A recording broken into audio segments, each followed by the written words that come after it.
Hello, and welcome to another edition of Medill Newsmakers. I'm your host, Alex Hines. There are about 3,000 Iraqi refugees living in the Chicago area, according to the Iraqi Mutual Aid Society. Since 2009, Iraq has been the leading country in refugees to the United States. Today's show will focus on the Iraqi population here in Chicago, the struggles they face to come to the U.S., and the challenges that arise when they get to the city. We will also look into a culture many Americans know little about. Joining me today in the studio is Anas Al-Bayadi, an immigration specialist for the Iraqi Mutual Aid Society, and Mohammed Hussein, former newsroom manager for the New York Times Baghdad. Thank you all so much for joining me today. Thank you for having me. Well, first of all, I wanted to get started by talking a little bit about how many Iraqi refugees come to the U.S. And specifically Chicago each year. First of all, thank you so much for hosting us today.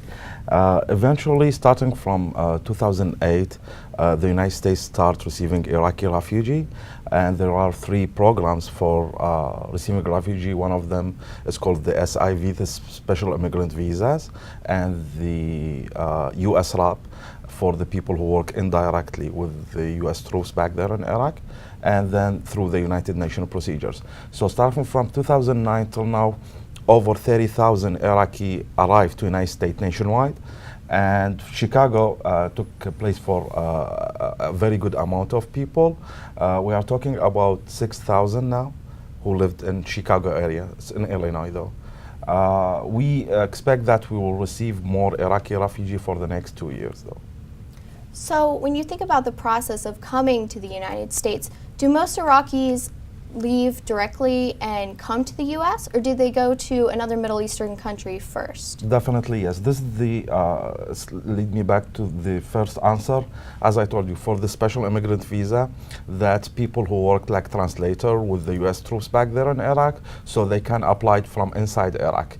Same as well as the U.S. RAP. People can stay in Iraq and they get written for themselves according to working with the United States troops, and then they can apply to get in the United States. For the third part, for the UNCHR, the United Nations, you have to leave Iraq to other country like close country, Turkey, Jordan, Syria, Egypt, any country around Iraq, and then you will apply for the United Nations procedures. Eventually it took a while, sometimes took up to 5 years to get approved to come to the United States. Wow. And so why do you all think that a lot of Iraqi refugees come to the U.S. despite the fact that the U.S. started a war in Iraq? I believe it's the safer place to go. It's not reflected that like about the invasion or about the U.S. was having war back in Iraq. It's about these people get threatened from extremist Islamic groups, so they used to leave their country and they're looking for a safer place. Eventually, the United States opened the doors for them to come to the United States. Gotcha. So what about the students that are in university and they get the call saying, you know, you can come to the U.S. now? What happens if they're not done with their degree? What happens to them when they come to the U.S.? It's a very good question. Most of the students, unfortunately, they will not be able to continue their education once they left Iraq.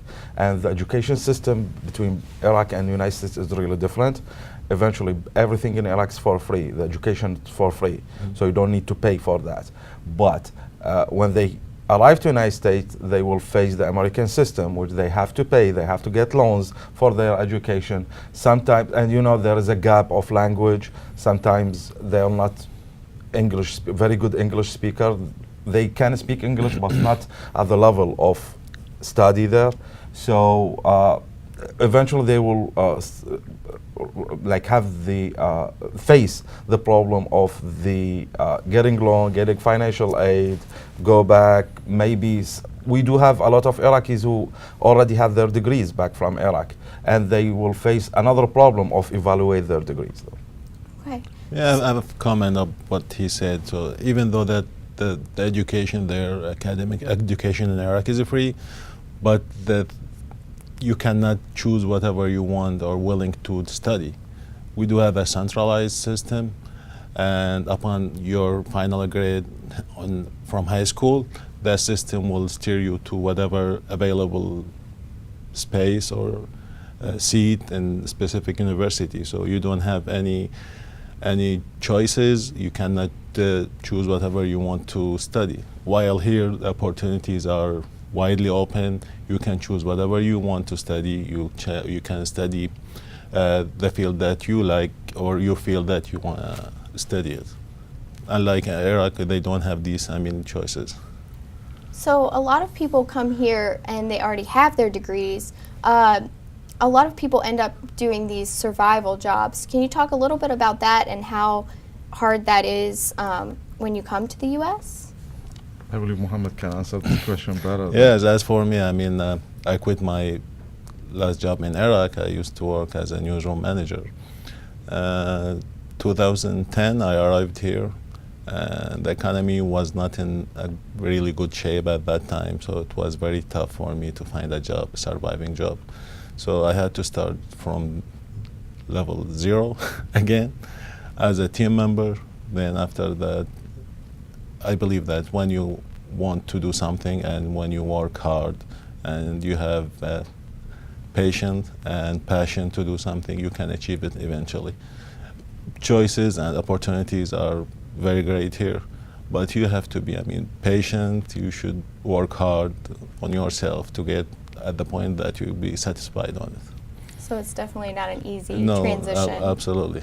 It's not at all. As well as what Mohammed said right now, it is very hard to get a professional job. I'm an attorney back from Iraq, and I used to work like several years with the U.S. Army and the many American groups as a legal consultant or legal advisor for them. And when I came, I started working as a paralegal in a law firm downtown Chicago. I'm lucky to start working as a paralegal. I do know many of my friends or many Iraqis who start with like team member very from scratch. They start from scratch. However, you need to work hard to evaluate the degree, to get the other more good opportunities. So that's why the education is very important. Go back to study. That's what I did eventually. I went back to DePaul University. I got my master's degree after that from Loyola, and I'm working now in my field as an immigration specialist, which is within 4 years. I worked hard to get this point, though. That's great. Well, thank you guys so much. Thank you. Thanks. Now we will hear a little bit more about a grassroots organization, the Iraqi Student Project. The project makes it possible for young Iraqis to receive an undergraduate education in the U.S. Here's the story of a young Iraqi who came to Loyola University through the project. Sarab Shada has Iraqi tea every day, even though she's far from home. She came to Loyola University 3 years ago through the Iraqi Student Project. I oftentimes struggle saying if I'm an international student, if I'm a refugee, because I feel like I'm a little bit of both. That's my sister, my brother, myself. Shada is an Iraqi Christian. She and her family lived in Baghdad during the war. Shada fled to Syria and applied for the Iraqi Student Project, which helps refugees finish their education. Experts say U.S. programs are often looking for students like Shada. For Iraqi refugees, for example, we started a war in Iraq, and so we feel very obligated towards the refugees who are coming from there. So we have resettled refugees. Despite being far from home, Shada still considers herself fortunate. She received a full ride to Loyola University, and her extra expenses are covered by the project. Every time I'm stressing with finals, I think about the fact that the school has paid for me. Shada is living off campus. She says her free time is filled with reading and watching TV shows, the same activities she did back home to learn English. Last summer, she returned to a school in Ankawa, Iraq, for an internship. I worked as part of their summer program. They were trying to enhance the English, the English level of all the students. The Iraqi Student Project requires Shada to return to Iraq after graduation so she can contribute to rebuilding communities there. In Edgewater, Alex Hines, Medill reports. If you're interested in helping fund a student's study, visit www.loyola.edu www.iraqistudentproject.org or visit the Iraqi Student Project Facebook page. Up next, I'll talk to one young Iraqi who says he doesn't plan to leave. Find out why and what he's doing to convince other young Iraqis to stay. At Northwestern, we're wildcats in every way.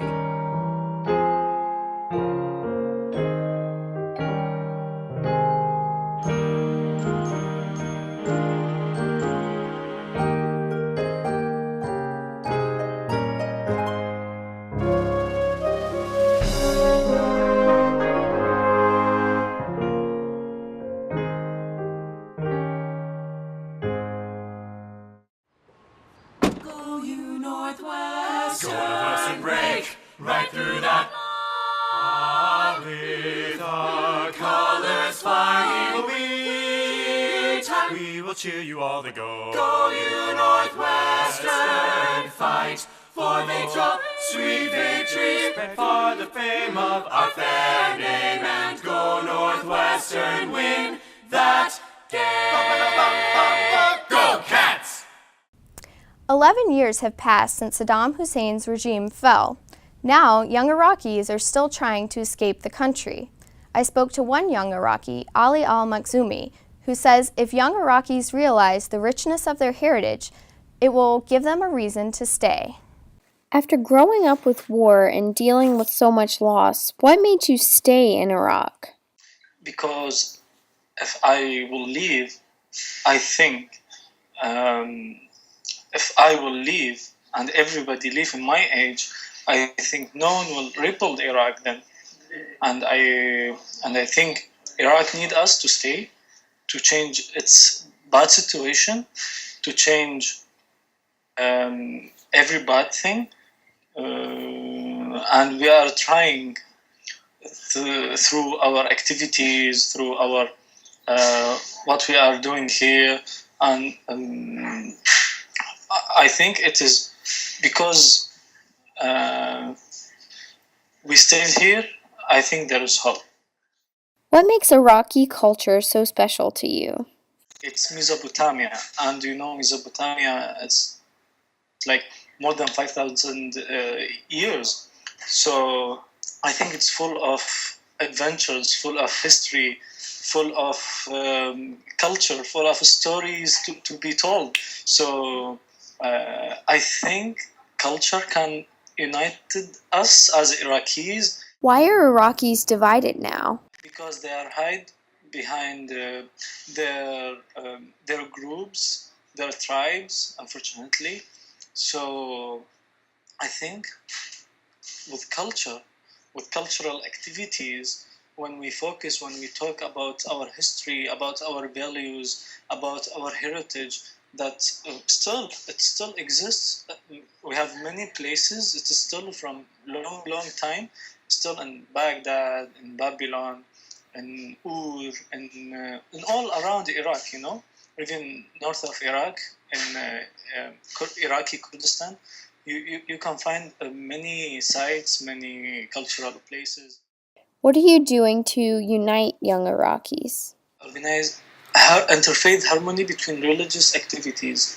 Like we visit the churches of Christians. Also, we visit the temples of Sabi and Mandayan, where these religious people, they are Iraqis since more than 5,000 years ago. I mean, they are from Mesopotamia time until now. They worship the God in their way. They have like some traditions and holy, what they say, practice. They practice their worship in their own holy way. So there is the temple. They have temple in Baghdad beside the river of Tigris. Also, we visited the Lalish temple of Yazidis. Also, Yazidis, they are a group of people, Iraqis, more than 2,500 years in the mountains up in Iraq, between Mosul and Duhok. Why did you decide to put a library in a cafe? I established the first public library and cafe in Baghdad because I want to promote the reading for young Iraqis. When they read, they will get more education, they will get more culture, will know more about our country, Iraq, and then the other world. I mean, what's going on everywhere. So I think it will give them hope. Can you explain why there is a need for these additional libraries? All the public libraries in Iraq, it's belong to the government, and it closed at 1 p.m. So if I was like a student, I have to leave, or I have to skip my classes to go to public library. Or if I was employee, I have to leave my job to go to the public library. So it's not logical. The public library, it opens only from Sunday to Thursday and close at 1 p.m. So, well, and most of Iraqis, they have free time in the weekends, during the weekends. So they can't go to the public library because there's no one opens on weekends. Up next, I will take a look into the ethnic and religious groups in Iraq and how those play into a person's social identity. Stay with us. At Northwestern, we're wildcats in every way.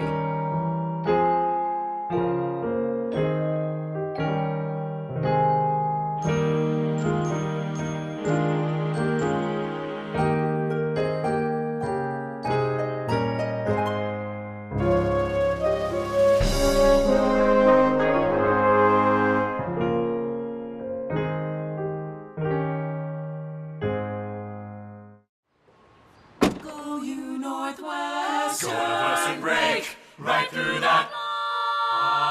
With our colors flying, we will cheer you all to go. Go you Northwestern, fight for victory, sweet victory, for the fame of our fair name, and go Northwestern, win that game. Go Cats! Welcome back. Since 2003, Americans have seen news coverage of the war in Iraq. Even though the war has ended, few Americans know much about the country, other than the explosions that are visible in the news media. In this segment, Anas Al-Bayadi and Mohammed Hussein are back to talk about Iraqi social identity. They will give us insight into the different religious and social groups: Arabs, Kurds, Assyrians, Turkmens, Muslims, both Sunni and Shia, and Christians. We will also delve into the misconceptions Iraqis and Americans have about one another. Welcome back. Welcome. So first of all, can you guys give me an idea about the different ethnic and religious groups in Iraq? Yes, as for Iraq society, we do have a very colorful mesh of different ethnic group.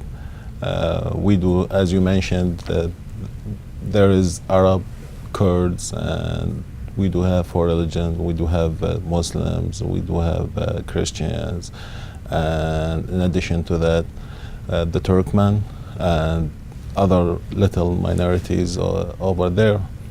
And they lived together for thousands of years. After 2003, unfortunately, due to the political powers or Iraqi leaders, they fueled some bad intents or bad feelings due to the political struggle among the political parties or political power in Iraq.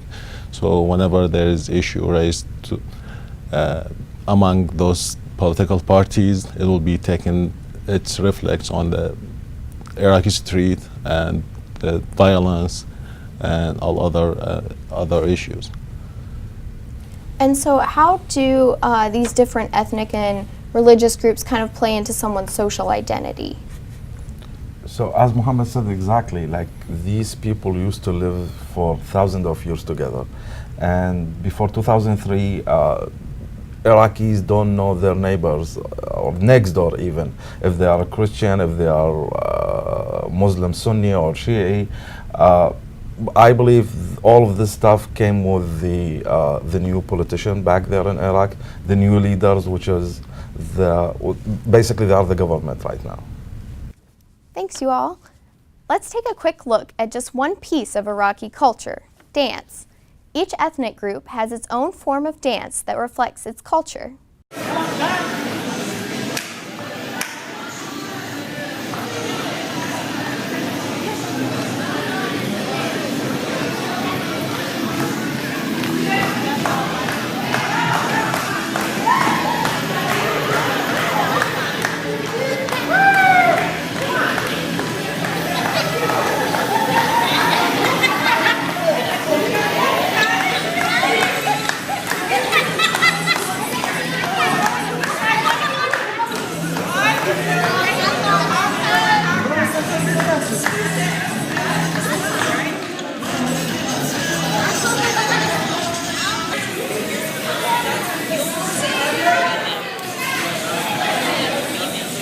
Those are just a few examples of traditional Iraqi dances. So Anas, could you tell us a little bit about whether certain ethnic or religious groups come to the U.S. more often than others and why? Absolutely.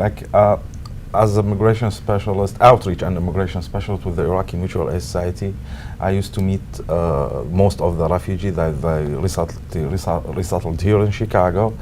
But the thing, I left Iraq according to this sectarian division, and I'm from the generation who lived peacefully with all of ethnic groups. So I'm not feeling comfortable to ask people from which ethnicity you are, or where do you live back from Iraq, are you part of this party or this group, so I'm dealing with my people like Iraqis, just Iraqis. And Mohammed, why did you decide to leave? As for me, I left Iraq twice. The first time I left 2007. I used to work as a reporter for a Western newspaper.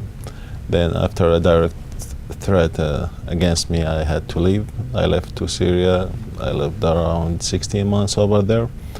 Then back in 2008, when the surge of American groups, stabilized the security situation in Iraq, I went back. I started to work with the New York Times. Then in 2010, I had the opportunity, so that time I had to take my decision. Either I stay in Iraq under a permanent threat against me and my family, or leave everything back and come over here. So sometimes at your life, you are at the point you have to choose between two things. Either you stay under that huge amount of threats and intimidation, because back in Iraq, if you work as a journalist for a Western organization, most of the people will consider you as a spy or betrayal. And that's why I had to decide and to come over here, leave everything, my family, my parents, my job, my friends, and come over here just to have a peaceful life. So that kind of leads into my next question. What type of different misconceptions do Iraqis have about Americans when they first come here? Misconception, I think most of the Iraqi people who are planning to come over to United States, they think that they are coming to spend a retirement vacation here. So they expect that everything will be available whenever they request it. They don't think that they have to work to survive. They have to secure their basic needs by finding a job, study if they need to study. They have to accommodate themselves with this new society, where is many opportunities available here, a free country. People are always welcome, the newcomers or refugees. So that's why I think, the misconception is that point. They need to realize that they need to work on themselves, they need to study, they need to work to secure their life. It's not a vacation here, it's not a retirement here.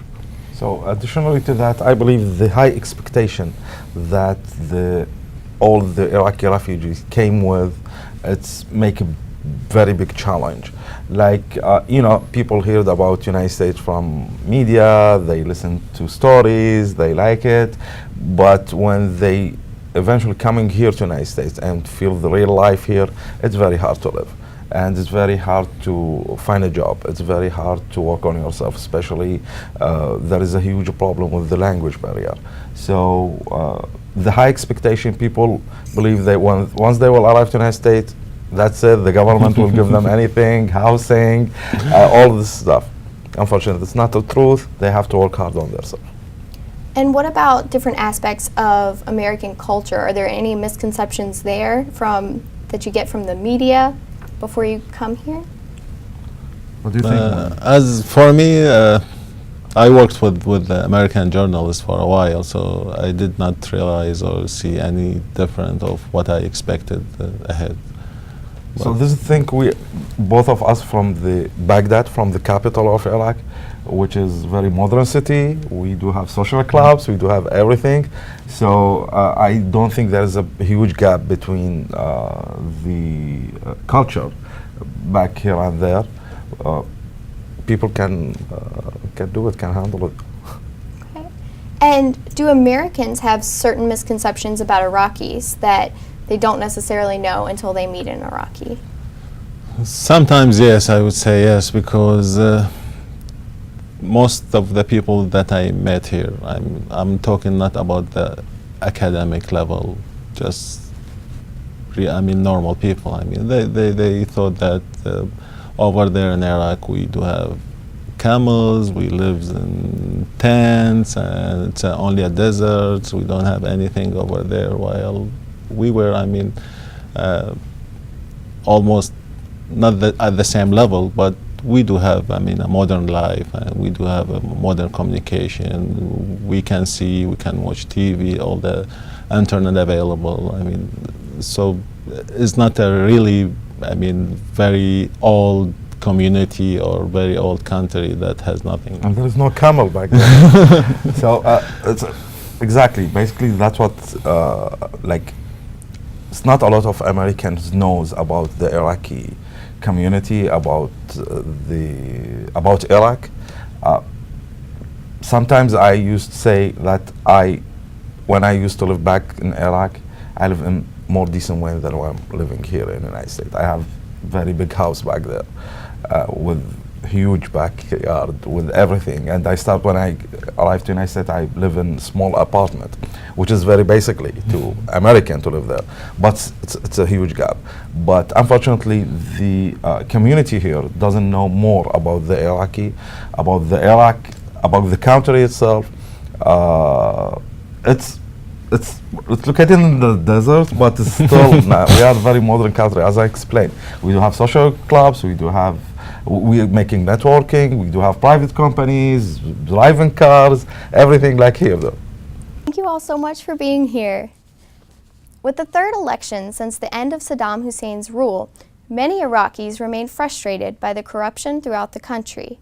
Many are still fleeing the country daily, but some are choosing to stay and rebuild. That's all the time we have for this edition of Medill Newsmakers and our look into the lives of Iraqi refugees in the U.S. I'm your host, Alex Hines. Thanks for joining me.